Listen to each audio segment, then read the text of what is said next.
엄청나게 똑똑하고 아주 가끔은 엉뚱한 뇌 이야기. 딘 버넷 지음. 프롤로그.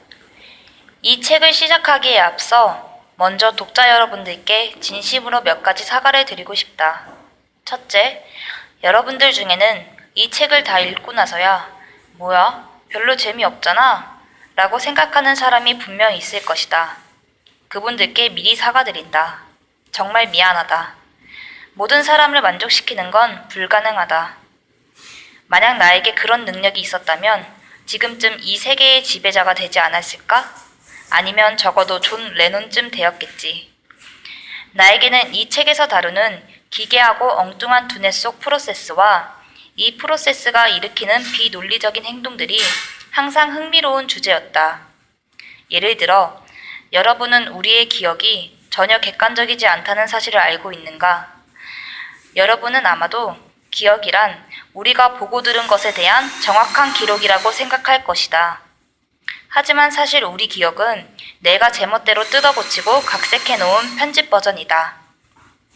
많은 사람들이 자기 자신을 실제보다 더 나은 사람인 것처럼 인식하는 이유도 여기에 있다.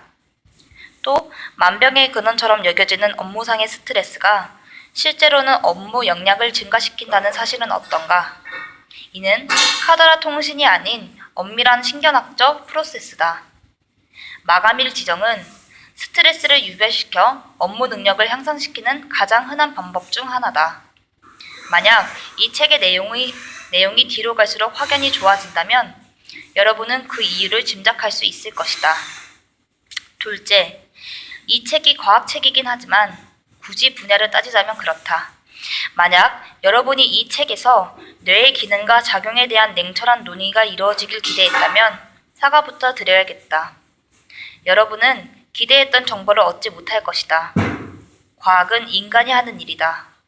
인간은 대체로 정돈이 잘 안 되고 혼란스러우며 비논리적인 존재다. 이 문제는 열의 아홉은 우리 뇌 때문이다.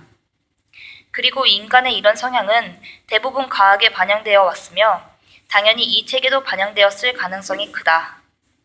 아주 오래전부터 사람들은 무릎 과학책이란 뭔가 고상하고 진지한 것이라고 생각해왔다. 나는 교수로서 지낸 대부분의 시간 동안 이런 고정관념을 깨기 위해 노력해왔고 이 책은 내 노력의 가장 최신 버전이다.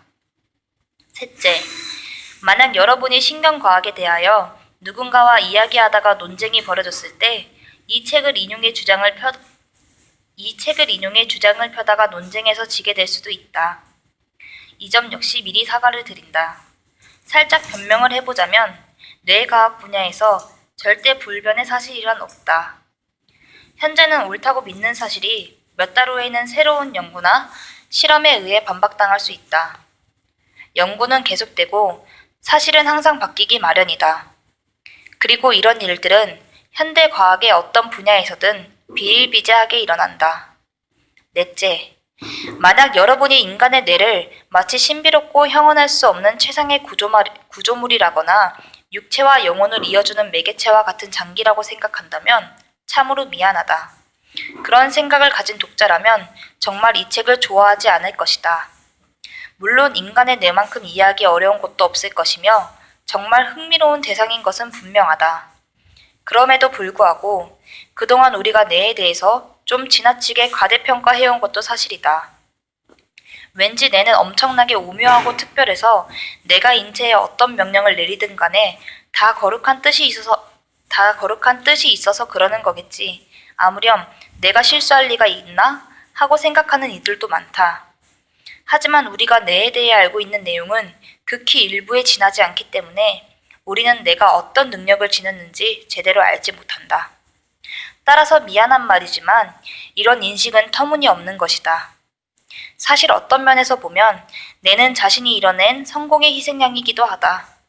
지난 수백만 년 동안 뇌는 진화를 거듭하며 현재의 섬세함을 갖추었지만 그로 인해 엄청난 문제들도 발생시켰다. 컴퓨터에 비유하자면 온갖 잡다한 구닥다리 프로그램들과 다운받아 놓고 보지 않는 영화 파일들이 하드웨어에 가득해서 아주 간단한 프로세스마저 제대로 작동되지 않는 상태 같달까? 아무튼 요점은 뇌는 오류를 잘 일으킨다는 것이다. 뇌는 우리의 의식이 자리하는 곳이며 인간의 모든 경험의 엔진과도 같은 중요한 역할을 하지만 동시에 매우 어지럽고 무계획적이다. 만약 여러분이 뇌를 뜯어 살펴본다면 녀석이 얼마나 엉터리인지 금방 알아챌 수 있을 텐데 불행히도 뇌를 뜯어보기 어려운 여러분을 위해 대신 묘사를 해보자면 뇌는 마치 낡은 권투 글러브 혹은 돌연변이 호두처럼 생겼다. 임상적인 생김새이긴 하지만 완벽함과는 거리가 멀다. 그리고 뇌의 이런 문제는 우리가 행동하고 경험하는 모든 것에 영향을 미친다. 따라서 이 책을 다 읽고 나면 왜 사람들이 혹은 자신이 가끔씩 이상한 행동이나 엉뚱한 말을 해서 밤새 이불을 걷어차는 후회를 하게 되는지 이해할 수 있을 것이다. 또한 다 널 위해서야 라는 이유로 내가 얼마나 우리를 난처한 지경으로 몰고 가는지도 알게 될 것이다. 그럼 이제부터 제멋대로의 툭하면 오류를 일으키고 때로는 터무니없는 명령을 내리기도 하지만 우리와 일생을 함께 보내는 진정한 인생의 동반자인 뇌를 본격적으로 탐구해보자.